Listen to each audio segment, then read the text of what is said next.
The thing I like about this chicken birria dish is it's very versatile, it's extremely flavorful, it smells great while it's cooking, and it can go from breakfast to dinner. For the chili paste, toast the chilies in a hot griddle or skillet over medium heat until browned, not burned. Remove the seeds and veins, then place the chilies in a bowl and cover them with hot water for 15 to 20 minutes until rehydrated. Reserve 2 cups of the chili rehydration water. Process chilies, water, vinegar, and Knorr chicken base in a blender to make a smooth paste. Season the chicken with the meat rub ingredients and 70 grams of the chili paste. Cover loosely with plastic wrap and let it marinate overnight in the refrigerator.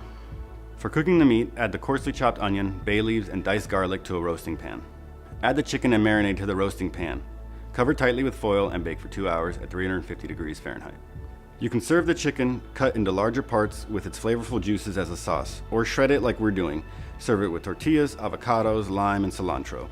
Remaining sauce can also be thinned out with broth and served on the side. So here's our chicken birria.